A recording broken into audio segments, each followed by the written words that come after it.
Hi, welcome back to my channel. I'm Will BDD. Gumagawa ng tips tutorial and vlogs tungkol sa iba't ibang uring natural na halamang gamot. Maraming salamat po sa new subscriber and old subscriber.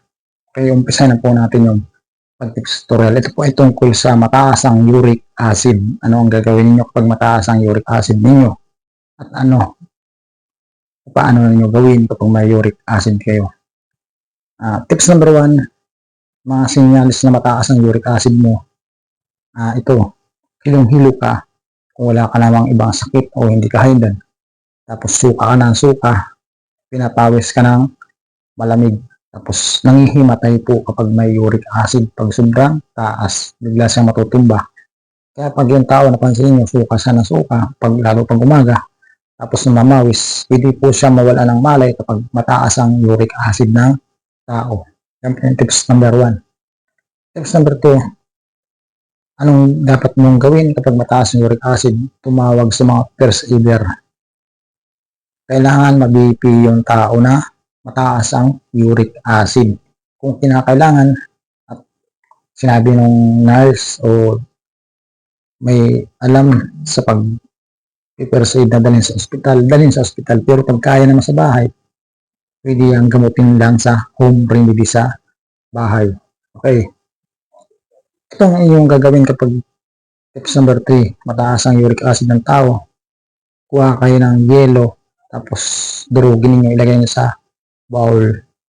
Kuha kayo ng bimpo na malinis, yung clear or puti na bimpo or tila. Then ibabad ninyo ng ilang minuto doon sa yelo para lumabig siya o maka-absorb ng labig ng yelo. Medyo yung yelo, lagyan niyo na konting tubig para medyo matunaw siya yung yelo para ma-absorb ng bimpo. Then ipigaan niyo ng bahagya, ilapat niyo sa ulo nung mataas ang uric acid. Yan po ipang first aid o home remedy sa bahay kapag may kasama kayong tao na sobrang taas ng uric acid. Tips number 3. Tips number 4, kung mataas ang uric acid ng kasama mo sa bahay, huwag mo siyang papainumin ng kape, gatas, alak. Ang ipainom mo lang ay maraming tubig kapag mataas ang uric acid. Yan. Tips number 4, kapag mataas ang uric acid ng tao, kailangan mo siyang pagpahingahin ng maayos. Tapos may electric fan na maganda ang buga ng electric fan. Kasi ang pakiramdam niya na hilong-hilo, nasusuka, etc. or pawis na pawis siya.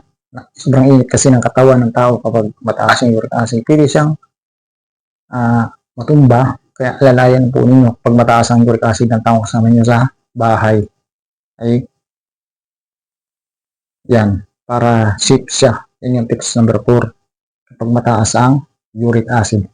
Tips number 5, kung kaya naman ng tao na pagliguin ninyo para bumaba yung init ng katawan ninyo. Isa na rin nakakadagdag ng taas ng uric acid nyo. Sobrang init ng katawan, sobrang init ng panahon, sobrang init ng kapaligiran.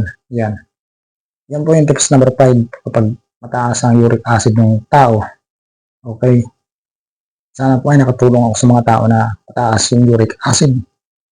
Pwede po bang pakasubscribe, pakilike, and pakishare. Pindutin na rin notification para lagi kayong updated dito sa bago kong upload.